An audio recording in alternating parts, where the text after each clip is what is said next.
أعوذ بالله من الشيطان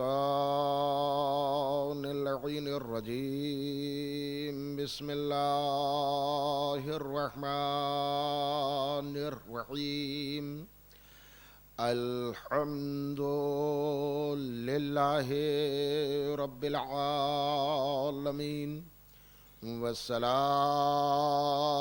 والسلام على أشرف الأنبياء والمرسلين وخاتم النبيين وطه وياسين ومولانا أبي القاسم محمد وآلہ اہل بیتہ الطیبین الطاہرین المعصومین المظلومین ولعنت اللہ علی اعدائہم ومنکر فضائلہم وغاصب حقوقہم اجمعین من الآن الى قیام یوم الدین أما بعد فقد قال الله سبحانه تبارك وتعالى في كتابه المبين وهو أصدق الصادقين وقوله الحق بسم الله الرحمن الرحيم قل لا أسألكم عليه أجرا إلا المودة في القربى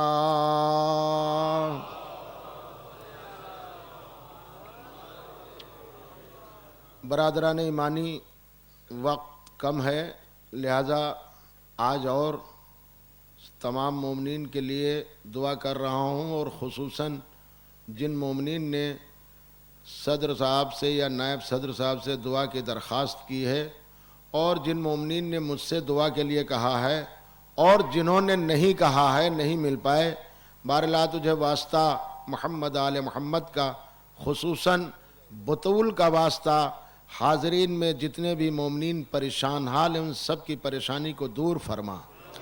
اور یا اللہ جن مومنین نے نذرانے کے طور پر چاہے کاؤنٹر پہ نذرانہ دیا ہو یا صدر صاحب کو کسی بھی طرح کا نذرانہ، دامے، درہمے، سخنے، جس طرح بھی نذرانہ دیا ہو، پروردگار ان کے اس نذر کو قبول فرما اور ان کے روزگار میں مزید اضافہ فرما۔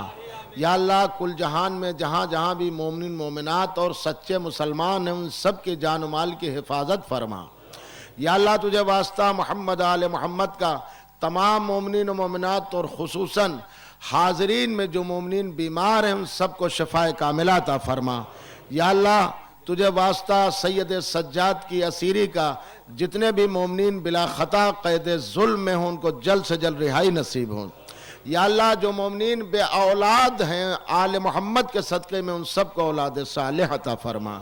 یا اللہ جو مومنین بے روزگار ہیں ان سب کو روزگار عطا فرما، اور جن مومنین کے روزگار ہیں ان سب کے کاروبار میں ترقی عطا فرما۔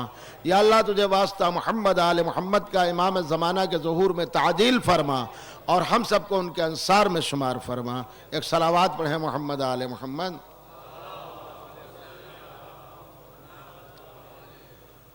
حضرات کل کے بعد آپ کے ذہن عالیہ تک محفوظ ہوگی، آج چونکہ وقت کم ہے، بس آپ ملاحظہ کریں، سنتے جائیں۔ دیکھیں قرآن میں کل میں نے عرض کیا تھا اللہ نے اسی لیے محبت اہل بیت کو سنت نہیں قرار دیا، مستحب نہیں قرار دیا، واجب قرار دیا۔ اکثر لوگ کہتے ہیں کہ واجب ہے، لیکن آپ یہ نہ سمجھیے گا محبت اہل بیت واجب نہیں ہے، اس لیے واجب وہ ہوتی ہے شے جو سفر میں قصر ہو جائے۔ سفر کر رہے ہیں، دیکھیے کوئی آدمی اگر دوسرے شہر سے اس شہر میں آ گیا تو اس کے لیے نماز قصر ہو جائے گی، روزہ قصر ہو جائے گا، تو واجب وہ ہے کہ جو قصر ہو جائے۔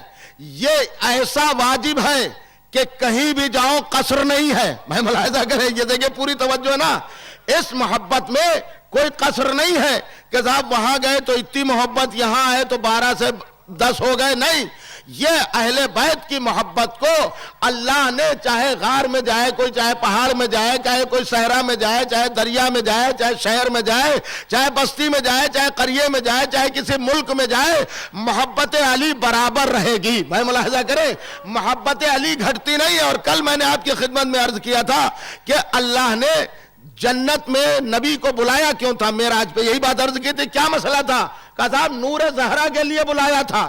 اب آپ سمجھ میں آگئے آپ کے بعد ذہن عالیہ تک، یہ نور زہرا کے لیے اللہ نے بلایا تھا، یا تو اللہ نے علامہ مجلسی نے اپنے کتاب میں تحریر فرمایا، اللہ نے جو بات کی تھی اس میں یہ جملہ کہا تھا کہ علی کو غدیر میں مولا بنانا ہے، اور اس کی دلیل ہے کہ جب قرآن کہہ رہا ہے یا ایھا الرسول بلغ ما انزل الیک من ربک، وہ تبلیغ کریے جو بات پہلے ہم بتا چکے ہیں۔ بھائی ملاحظہ کریں، جلدی جلدی آئیے، وہ بات کریے جو ہم پہلے آپ کو بتا چکے ہیں۔ اکثر ذہن میں آتا ہے کہ نبی سے اللہ نے کہا، کیا کہا کہ فاطمہ کا عقد علی سے کر دو یا علی کا عقد فاطمہ سے۔ نہیں، کتابوں میں یہ نہیں ہے کہ فاطمہ کا عقد علی سے کر دیا جائے یا علی کا عقد فاطمہ سے، اس لیے خالق نے دیکھا کہ جس کا پہلے نام لوں گا اس کو برتری حاصل ہوگی۔ لیکن ہے تو یہ دونوں برابر، علم میں دونوں برابر، تقوی میں دونوں برابر، طہارت میں دونوں برابر، نجابت میں دونوں برابر، سخاوت میں دونوں برابر، عدل میں دونوں برابر، ماحول میں دونوں برابر، رتبے میں دونوں برابر، منزلت میں دونوں برابر۔ دیکھیے جس کا پہلے نام لیا جائے گا برتری ہوگی۔ لہذا خالق نے کہا کہ نبی اب نور کا رشتہ نور سے کرو۔ دیکھیں عجیب بات میں عرض کر رہا ہوں، نبی اب نور کا رشتہ نور سے کرو، تو خالی یہ رشتے کا مسئلہ نہیں ہے۔ دیکھیں کہاں سے میں آپ کو لا رہا ہوں جملہ عرض کرنے کے لیے۔ تاریخ عالم میں ایک بی بی اور ایسی ہے کہ جس نے انسانیت پر بڑے احسان کیے، صرف محبت نبی میں، محبت اسلام میں۔ تاریخ میں نام نہ بھی بتاؤں تب بھی آپ کو پہنچنا چاہیے، اس لیے کہ تاریخ نے اسے محسن اسلام کہا، اور اس کے بابا کو تاریخ نے محسن اسلام کہا۔ وہ محسن اسلام، یہ محسن اسلام سمجھے، وہ ابو طالب، یہ خدیجہ۔ اچھا یہ مومن اسلام کیا ہے اور محسن اسلام کیا ہے؟ دو جملوں میں سمجھیے، بات آگے بڑھا رہا ہوں، آج موقع نہیں ہے بات عرض کرنے کے کہ مومن اسلام کیا ہے، اسلام میں مومن کیا ہے اور اسلام میں محسن کیا ہے۔ دیکھیے پیغمبر جب آئے اور انہوں نے اعلان کیا اللہ ایک ہے، لا الہ الا اللہ، اللہ کے علاوہ کوئی اللہ نہیں ہے، تو اب جو اس پر ایمان لایا وہ مومن۔ ابھی دوسرا حکم نازل نہیں ہوا، جو اس پر ایمان لایا وہ مومن ہو گیا۔ تو نبی کے اعلان سے پہلے اللہ، بھائی ملاحظہ کریں، نبی نے اعلان کیا، اعلان کے بعد جو اللہ اور رسول کو مانے وہ مومن، اور اعلان رسالت سے پہلے جو اللہ اور رسول کو مانے وہ محسن۔ تو ابو طالب مومن اسلام نہیں ہے، محسن اسلام ہے۔ اب دو جملے میں آگے دلیل دے رہا ہوں۔ دیکھیے اللہ نے خدیجہ سے کہا، کیا میرے نبی کو آواز دے رہا ہے کہ یاد کرو جب تم یتیم تھے تو کیا ہم نے تمہاری کفالت نہیں کی، اور جب تم تنگ دست تھے تو کیا ہم نے تمہیں مالدار نہیں بنایا؟ کتنی بھی تفسیر ہے، یہ تو حوالے کی ضرورت نہیں ہے۔ تنگ دست تھے تو کہاں سے آئی دولت؟ کہا عرب میں خدیجہ اس شان کی ملکہ تھی کہ جسے پورا عرب ملکۃ العرب کہتا تھا۔ اس کی دولت، خدیجہ نے جب نبی سے شادی کی تو آپ نے فرمایا سرکار یہ ساری دولت آپ کے لیے۔ تاریخ ہے پہلے جو اسلام لاتے تھے وہ غریب تھے، وہ فقیر تھے، اور یہ قرآن میں ہے جب بھی اسلام پر لوگ پہلے داخل ہوئے وہ غریب ہوتے تھے۔ تو نبی نے فرمایا خدیجہ مسلمان بھوکوں مر رہے ہیں، کہ اللہ کے رسول یہ دولت کس لیے ہے؟ یہ دولت کس لیے ہے؟ دولت لٹا دیجئے، مسلمانوں کے نام پر دولت لٹا دی، اسلام کے نام پر۔ اب آپ دیکھیں جملہ عرض کر رہا ہوں، اور سب میں اور خدیجہ میں ایک فرق ہے، اور جتنے لوگ ہیں سب کو اسلام نے پالا، خدیجہ وہ ہے کہ جس نے اسلام کو پالا۔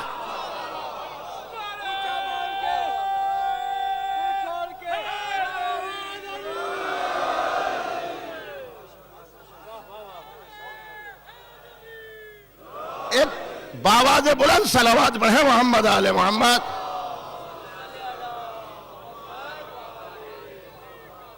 علی اب آپ سنتے جائیں. ایک باواز بلند صلوات پڑھیں محمد آل محمد. اور پیغمبر نے فرمایا یہ خدیجہ وہ ہے جس نے میری نبوت کی تصدیق کی ہے. اب ایک جملہ آپ کی خدمت میں عرض کروں, یہ خدیجہ ہو گئے. مولا علی میں اور پورے عالم اسلام میں ایک فرق ہے جو میں قرآن و حدیث سے دے رہا ہوں. قرآن سے لیجئے. کیا مطلب؟ مسلمان کوئی بھی ہو اگر وہ لا الہ الا اللہ محمد رسول اللہ نہ کہے تو مسلمان نہیں. کہنے کے لیے, مسلمان ثابت ہونے کے لیے کیا کہنا پڑے گا؟ لا الہ الا اللہ محمد رسول اللہ. تو مسلمان اگر محمد رسول اللہ نہ کہے تو وہ مسلمان نہیں. اور علی اگر محمد رسول اللہ نہ کہے تو نبی نہیں. پھر میں لفظوں کو بدل کر کہہ رہا ہوں. اللہ نے قرآن میں کہا کہ قل کفا باللہ شہیدا بینی و بینکم ومن عندہ علم الکتاب. میرے رسول تیری رسالت کی گواہی کے لیے ایک اللہ کافی ہے اور ایک وہ کافی ہے جس کے پاس پوری کتاب کا علم ہے. تو اگر یہ نہ کہے کہ آپ اللہ کے رسول تو رسول نہیں. بھائی ملاحظہ کریں, اگر یہ نہ کہے کہ آپ اللہ کے رسول نہیں, بس یہی فرق ہے. عالم اسلام میں دیکھیں, نماز ایمان کا جز ہے کہ نہیں؟ نماز مومن کی شان ہے, نماز مومن کی پہچان ہے. نماز کے لیے پیغمبر نے فرمایا نماز مومن کی معراج ہے. الصلاۃ معراج المومن. نماز مومن کی معراج ہے. نماز دین کی شان ہے. نماز ایمان کی پہچان ہے. نماز اسلام کا وقار ہے. نماز ایمان کی بہار ہے. نماز دین کا ستون ہے. نماز مسلمان کی پہچان ہے. یہ سب ہے, مگر پیغمبر نے فرمایا کہ جو نماز نہیں پڑھتا وہ کفر کی حد پہ جا رہا ہے. قرآن میں سورہ روم پڑھیے. سورہ روم میں ہے کہ تم نماز کیوں نہیں پڑھتے؟ کیا تم مشرکوں جیسے بننا چاہتے ہو؟ میں ملاحظہ کریں, جملہ عرض کر رہا ہوں آپ کی خدمت میں. سارے لوگ اگر نماز نہ پڑھے تو حدیث پیغمبر اور قرآن کی نظر میں کافر, اور اگر علی نماز نہ پڑھے تو خدا. ارے کیا سن رہے ہیں؟ دیکھیں سارے لوگوں میں ایک صلوات پڑھے محمد آل محمد. سارے لوگ اگر نماز نہ پڑھے تو کافر, اگر علی نماز نہ پڑھے تو خدا. اس لیے خدا کی شان یہ ہے کہ وہ کسی کا سجدہ نہیں کرتا, اس کا سجدہ ہوتا. ارے اسی لیے جو بات چھوڑی جملہ عرض کر رہا ہوں, تو جب علی نے سورج پلٹا دیا تو پھر نماز کے لیے کھڑے ہو گئے. تو نبی نے پوچھا علی جب تم اطاعت میں تھے نماز پڑھ لی اشاروں سے, تو اب نماز پڑھنے کی ضرورت کیا ہے؟ کہ اللہ کے رسول یہی تو بتانا چاہتا ہوں, اگر نماز قضا ہو جاتی تو میں مومن کا امام کیسے ہوتا؟ میں ملاحظہ کریں, اگر نماز قضا ہو جاتی تو میں مومن کا امام کیسے ہوتا؟ تو مولا نے فرمایا یا رسول اللہ سورج پلٹانے سے پہلے نماز ادا کی تھی اپنی امامت کو بچانے کے لیے, سورج پلٹانے کے بعد نماز ادا کر رہا ہوں اللہ کی وحدت کو بچانے کے لیے.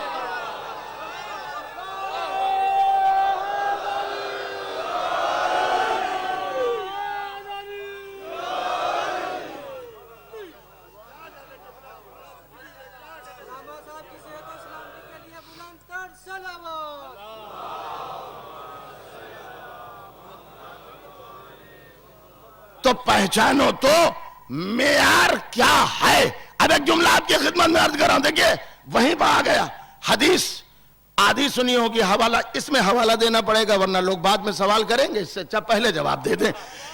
ایک بہت بڑے عالم دین علامہ مسرور حسین صاحب قمی, ان کی ایک کتاب ہے جس کا نام ہے تفسیر مجید البیان. تفسیر مجید البیان, اور یہ پوری تفسیر انہوں نے بسم اللہ پہ لکھی.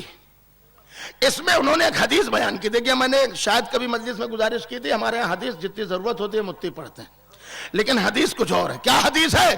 انہوں نے لکھا کہ یہ حدیث اتنی نہیں ہے کہ یا احمد سے انہوں نے شروع کیا, یا احمد لولا کا لما خلقت الافلاق، اے محمد اگر تم نہ ہوتے، تمہیں پیدا نہ کرنا ہوتا تو میں افلاق کو پیدا ہی نہ کرتا۔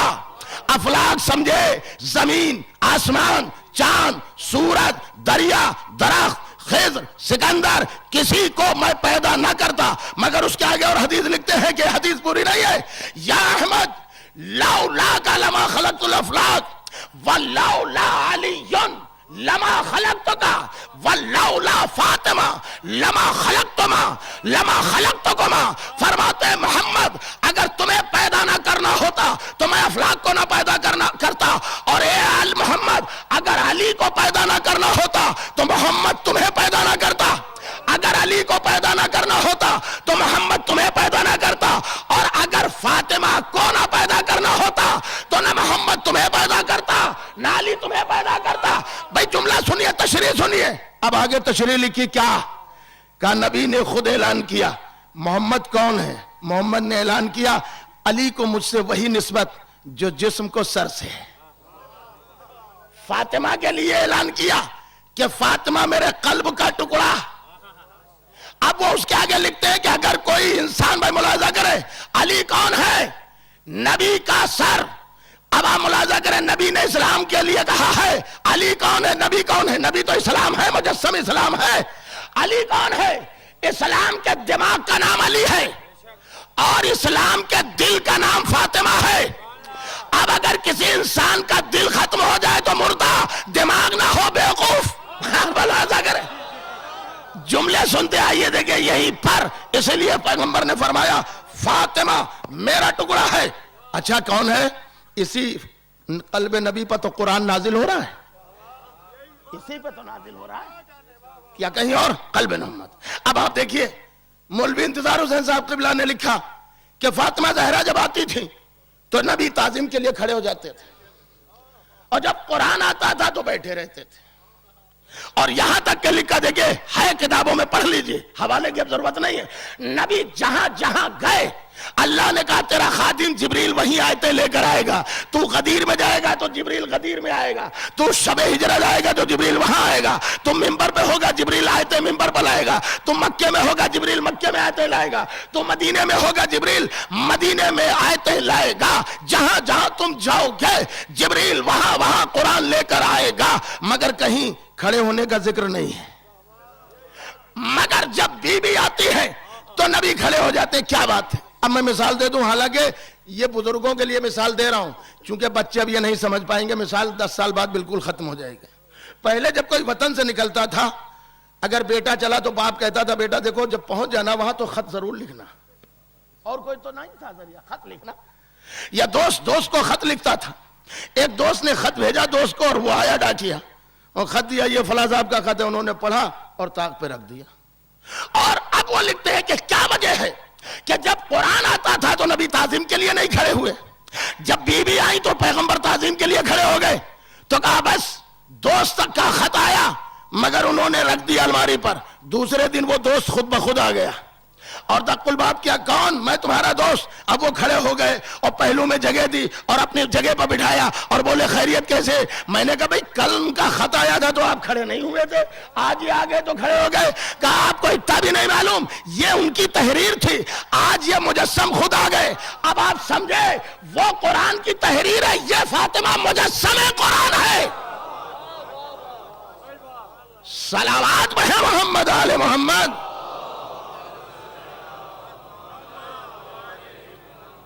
دیکھئے میں آ رہا ہوں اپنی منزل پر، یا اپنی منزل پر آ رہا ہوں، دو جملے کہتے ہوئے آگے بڑھ رہا ہوں، بس ملاحظہ کریں جملے سنتے جائیں۔ اسی لیے دیکھئے ہمارے اور آپ کے چھٹے امام حضرت امام جعفر صادق علیہ السلام فرماتے حدیث یہ بہت عام ہے، کیا؟ نیکی کے اجر۔ قرآن میں کئی طرح اجر ہے، ایک میں یہ ہے کہ جو نیکی کرو گے اس کا اجر 10 گنا، ایک میں ہے کہ اجر بے حساب، ایک ہے اجر منقطع نہ ہونے والا۔ دیکھیے الگ الگ ہیں۔ اب معصوم نے ان آیتوں کی ڈیفینیشن بیان کی، تعریف بیان کی، اور فرماتے ہیں ہر چیز کا اجر ہے. مثلا مدرسہ بن رہا ہے، اگر کسی نے چندہ دے دیا یہ ملتا رہے گا اجر. لیکن آگے امام نے فرمایا جو کوئی میرے جد حسین کے نام پر، یہ کتاب میں موجود ہے مالی سبتین دیکھ لیے جا کر، میرے جد حسین کے نام پر، دیکھیں میں کیا کروں، حدیثیں اپنی جگہ، مولا کے قول اپنی جگہ، روایتیں اپنی جگہ، سب اپنی جگہ، اس کو ملا کر تو دیکھیے. جائیے مرکز پر اور وہاں پہ حدیث لگی ہوئی ہے، حدیث آپ پڑھ لیجئے گا پھر وہیں بتائیے گا. حدیث میں پیغمبر نے فرمایا کہ علی کی ایک دن کی دوستی 1 سال کی عبادت سے بہتر. دیکھیں علی کی ایک دن کی دوستی، یہاں نہیں وہاں جا کے آپ پڑھ لیجئے گا، 1 سال کی عبادت سے بہتر. تو امام نے فرمایا، صادق آل محمد نے کیا کہ جو کوئی میرے جد حسین کے نام پر 1 درہم خرچ کرے گا، حشر میں اللہ اس کی جزا کم سے کم 1,00,000 درہم کے برابر دے گا. تو سب سے بڑا معصوم نے فرمایا کیا ہے، میرے جد حسین کے نام پر خرچہ کرنا. اس لیے کہ حسین کے نام پر دی ہوئی دولت سے انسان غریب نہیں ہو جاتا. اگر غریب ہو جاتا تو یہ آج ورڈ کا ایک پیمانہ ہے، پورے ورڈ میں ریکارڈ کیا گیا ہے. اور میں 10 دن کی بات کر رہا ہوں، 2 مہینے 8 دن کی بات نہیں ہے، پورے اعتبار کے ساتھ، کہ 10 دن میں نام حسین پر جتنا خرچہ کیا جاتا ہے، اگر اس دولت کو سمیٹ لیا جائے، پیک کر لیا جائے، پارسل کر لیا جائے، تو اس سے 6 ملکوں کا خرچہ چل سکتا ہے. آپ اندازہ کریے 6 ملکوں کا خرچہ. آپ کبھی غور کیجئے آج دنیا میں نام حسین پر کتنا خرچہ ہو رہا ہے. اگر نام حسین پر، تو دیکھیں نام حسین پر انسان دل سے دیتا ہے. تو آج بھی یہی مسئلہ ہے، یہ آپ ہی کے تعاون سے یہ مجلسیں، یہ نیاز، سال بھر کے خرچے، جتنے بھی محفل و مجالس، یہ سب آپ ہی کے تعاون سے ہوتے ہیں. تو جیسے ہاتھ اٹھا کر نعرہ حیدری کہتے ہیں، ویسے ہی دل کھول کر آج نام حسین پر دے دیجئے، تاکہ بی بی بھی آپ کو دعا دے. ایک صلوات پڑھیں محمد آل محمد کریں. کہ علی اسلام میں اس شخصیت کا نام ہے کہ اگر اسے ہٹا دیا جائے تو اسلام بے جان ہو جائے گا. اسلام کی جان کا نام علی ہے. میں ملاحظہ کریں، اسلام کی جان کا نام علی ہے، اسلام کی حیات کا نام علی ہے. ایک اور صلوات پڑھ دیں محمد آل محمد. اسی لیے جوش ملی آبادی نے میں کہا کہ مرد میدان ہے شہادت کے بغیر، مرد میدان ہے شہادت کے بغیر ایک قلم ایسا کہ جس میں خط نہ ہو، اور قصہ اسلام بے ذکر علی ایک لفافہ ہے کہ جس میں خط نہ ہو. علی کے بغیر اسلام کا تصور محال ہے. اس لیے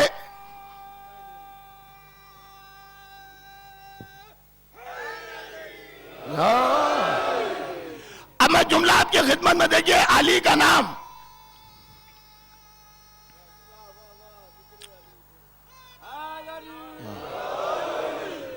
علی کا نام صرف مومن ہی نہیں لیتا، کافر بھی علی کا نام لیتا ہے. دلیل نہ دوں تو آپ کھڑے ہو جائیے گا، اتنے مجمع میں کہہ رہا ہوں، آپ کھڑے ہو جائیے گا اور مجھ سے سوال کر لیجئے گا. علی کا نام صرف مومن ہی نہیں لیتا، کافر بھی لیتا ہے. بس فرق کیا ہے، اس کو آپ ملاحظہ کریں. علی خالی اسلام کا نام نہیں ہے، کافروں نے بھی علی کا نام لیا. بھائی دلیل دے رہا ہوں، اسلام کی پہلی جنگ جس کا نام جنگ بدر ہے، اور یہی وہ جنگ ہے کہ جس میں کافروں کو ملیا میٹ کر دیا گیا. خود آپ اٹھا کر تاریخ دیکھیں، جب سر حسین پہنچا تو یزید نے یہی شعر تو پڑھے تھے، لیتا شیاخی بے بدرو، کاش میرے بدر کے بزرگ. ابھی آپ سنتے جائیے. تو بدر میں بڑے بڑے کافروں کو علی نے مارا. اور کیسے، تاریخ اٹھائیے، 313 مسلمان، کل اتنے مسلمان تھے اس وقت، 313 مسلمان، اور 1000 کافر. مگر مسلمانوں کے پاس تلواریں بہت کم تھی، نہتھا زیادہ تھی. اور ادھر سب اسلحے سے لیس، چند گھوڑے، 2 اونٹ. یہ اسلام کا اثاثہ تھا.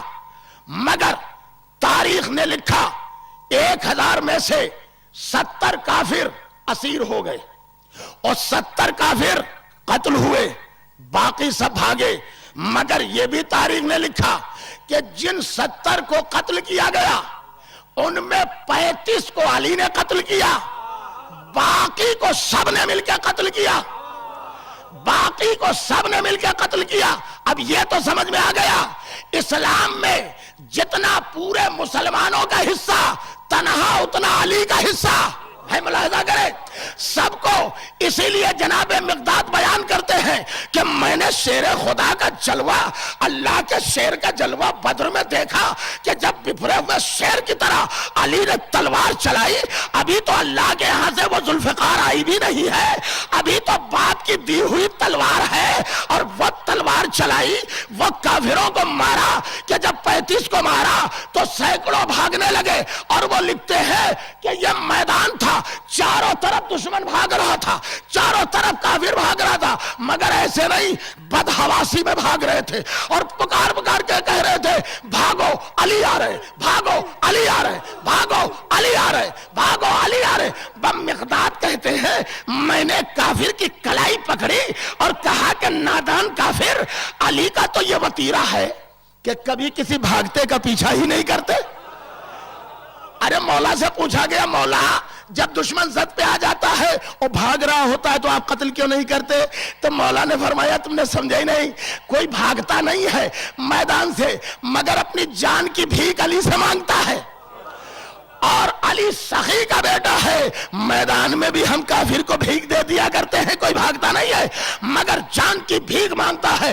تو مقداد کہتے ہیں کہ چاروں طرف ایک رن میں شور مچا ہوا تھا میدان میں کہ بھاگو علی آ رہے، بھاگو علی آ رہے۔ تو میں نے کافر کی کلائی پکڑی اور میں نے کہا کہ ایک نادان کافر، علی تو کبھی کسی بھاگتے کا پیچھا ہی نہیں کرتے، تو یہ کیوں کہہ رہا ہے کہ علی آ رہے، علی آ رہے، علی آ رہے؟ دیکھیں کافر کتنی بار علی علی کہہ رہا ہے۔ تو مقداد سے کہتا ہے مقداد ایمان کی آنکھ سے نہیں کفر کی آنکھ سے بھی دیکھ، تو اب پورے میدان میں علی ہی علی نظر آ رہے ہیں۔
جلدی کریے جلدی کریے۔ میرا مین سے مشکل، میرا مین سے مشکل کشالی، میرا مین سے مشکل کشالی، کاف سے کعبہ علی علی، نون سے نور العین علی، نون سے نور العین علی، اور مشکل کا کشالی صلوات۔ ایک نعرہ حیدری، حیدری۔ عوام ملاحظہ کریں بیٹھ جائیے تاکہ میں بیان کر سکوں۔ علی نعرہ حیدری۔ عوام ملاحظہ کریں وقت میرے پاس بالکل نہیں ہے، بس سنتے جائیں، اگر سننا ہے تو سنیں، اس لیے میں نعروں کا مخالف نہیں ہوں، مگر مسئلہ یہ ہے کہ مجھے دور تک جانا ہے، وقت بہت کم ہے، یہ ہماری مجبوری ہے، آپ مجھ سے بہتر جانتے ہیں ہمارے دل کا حال۔ بھائی یہ سمجھیے کہ دشمن نے خوف میں علی کو پکارا، خوف میں علی آ رہے، علی آ رہے۔ مومن کی کیا پہچان ہے؟ یہ محبت میں بھی پکارتا ہے، خوف میں بھی پکارتا ہے۔ اب عزیزو بس جملہ اور سنیے، ملاحظہ کریں، ابھی تک تو مصائب میں سنا ہے، تاریخی پس منظر میں عرض کر رہا ہوں، کربلا کی تاریخ کا یہ منظر کہ کربلا میں 36,000 کی فوج تھی، کربلا میں 3,83,000 کی فوج تھی، کربلا میں 10 لاکھ کی فوج تھی، یہ روایتیں پیش کر رہا ہوں، کربلا میں 30 لاکھ کی فوج تھی۔ 36,000 فوج کربلا میں معنی کیا رکھتی ہے؟ یہاں ایک چھوٹے سے صحرا کے چھوٹے سے حصے میں کتنے مومن آ گئے ہیں؟ آپ ذرا ملاحظہ کریں. دیکھیں اللہ نے عقل بھی تو دی ہے. اب آپ تاریخ میں اٹھا کر دیکھیں, کربلا گئے ہو تو کربلا شہر دیکھیے اور وہاں سے کوفہ دیکھیے.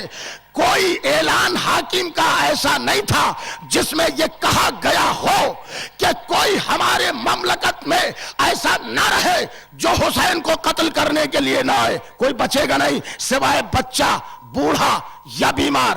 اب کہاں تک یزید کی حکومت تھی آپ دیکھیں, ادھر ہندوستان میں سندھ سے اس کی حکومت ٹکراتی تھی اور ادھر ایجپٹ تک اور ادھر روم تک. یزید کی حکومت کے جو آج حصے کیے گئے ہیں تقریباً 20 ملک بنے. آپ سمجھئے 20 ملکوں کا تنہا بادشاہ. اب اس کے مقابل میں آنے والے حسین, اندازہ کریے جو 20 کا مالک ہوگا اتنے بڑے ملک کا, اس کے پاس فوج کتنی ہوگی, لشکر کتنا ہوگا, سپاہی کتنے ہوں گے, ہتھیار کتنے ہوں گے. ساری ٹکڑیاں فوجیں لگ گئی ہیں. تاریخ نے لکھا کہ ذوالکفل کے مقام تک, یہ کتنی دور ہے, تقریباً 60 کلومیٹر ہے. جناب ذوالکفل ایک نبی تھے جہاں ان کا مزار ہے, قبر ہے. 60 کلومیٹر ادھر ایک رینج میں جہاں فوج یزید پوری بھرمائی ہوئی تھی. لیکن اب تاریخ نے لکھا یہ ٹکڑیوں میں کوئی 4000 کا سردار, کوئی 10,000 کا سردار, کوئی 2000 کا سردار. آخر میں روایت یہ بتاتی ہے کہ جب اسلحے بھی ختم ہو گئے تو امیر کا حکم ہوا سب جاؤ اور جھولیاں سلوا کے لے جاؤ, اس میں پتھر بھر لو, اس سے مارنا. بچا کوئی نہیں. اب تاریخ یہ آپ کے سامنے ہو گئی, اتنا لشکر. لیکن تاریخ کہتی ہے کہ حسین نے کربلا میں 3 حملے کیے. یہ فضائل میں سنیے, کربلا میں 3 حملے کیے, مگر ایسے نہیں. پہلے زہرا کے لال نے کمر پہ پٹکا باندھا جسے جناب سیدہ نے حسین کے لیے سلا تھا, اور امام رسول پہنا اور علی کی ذوالفقار لی جو نسلوں کو دیکھ کر چلتی تھی. اور اس کے بعد تاریخ نے لکھا کہ جب حسین نے حملہ کیا ہے تو تاریخ یہ کہتی ہے کہ اس فوج کے دستے کو اس پہ اتارا, اس فوج کے دستے کو اس پہ اتارا. فوجیں کہہ رہی تھی کہ بالکل حسین ایسے لڑ رہے ہیں کہ جیسے میدان میں بفرا ہوا شیر گلوں پہ حملہ کرتا ہے, بکریوں پہ حملہ کرتا ہے, تو وہ بکریاں میدان سے کس طرح بھاگتی ہے. علی کے لال کا انداز یہی تھا, کبھی یہاں پشتے لگائے, کبھی یہاں کشتے لگائے. تاریخ کہتی ہے کہ لوگوں کو ایک دم مارنے کا موقع نہ ملا. تاریخ کا جملہ ہے کہ سب اپنی موت دیکھ رہے تھے, سب اپنی موت دیکھ رہے تھے. زہرا کا لال کہہ رہا تھا آؤ میں علی کا پسر ہوں, آؤ میں محمد کا بیٹا ہوں, آؤ میں فاطمہ کا جگر ہوں, آؤ دیکھو. ایک حملے میں فوجیں کوفے سے ٹکرا گئی, فوجیں کوفے سے ٹکرا گئی. اب یہ آپ جانیے کہ کربلا سے کوفہ کتنی دور ہے مجھے نہیں معلوم, مگر تاریخ نے لکھا حسین کا جیسا. چین میں, چائنا میں تاریخ لکھی گئی, بہادروں کی تاریخ, اس میں بہت کم بہادروں کا نام دیا ہے, بہت کم. جا کر دیکھ لیجئے, کتاب کا نام بھی موجود ہے. چائنا میں کتاب لکھی گئی, انہوں نے لکھا کہ پوری دنیا کا سب سے بہادر کا نام حسین. کیوں؟ کہا بہادر وہی ہے جب لڑتا ہے تو پانی بھی ہو, کھانا بھی ہو, کوئی غم بھی دل میں نہ ہو. مگر یہ وہ لڑنے والا ہے جو 3 دن کی بھوک و پیاس میں اللہ ہرے. بس شب عاشور آپ آ گئے, بات واضح ہو گئی. یہ اکثر نہیں پڑھا جاتا, آج میں کچھ گزارشیں بھی کروں گا. دیکھیں شب عاشور ہے اور ہمارے یہاں ہندوستان میں کوئی ذاکر شب عاشور نہ تو ٹوپی پہن کے نہ ماما پہن کے مجلس نہیں پڑھتا, کھلا سر ہوتا ہے. آپ سے گزارش ہے کہ کل کسی کو سلام نہ کریے گا, اس لیے نس کسی کا سلام لیجئے گا, اس لیے کہ سلام بنا ہے سلامتی سے. جب زہرا کا گھر سلامت نہ رہا, کل اپنے گریبان کے بٹن کو کھول دیجئے گا, آستین کو چڑھا لیجئے گا نا. ہاں شب عاشور ہے نا, آج حسین کے سب انصار موجود ہیں. عزیزوں آج میں مصائب پڑھوں گا کم سے کم 5 سے 7 منٹ, اور سنتے جائیے.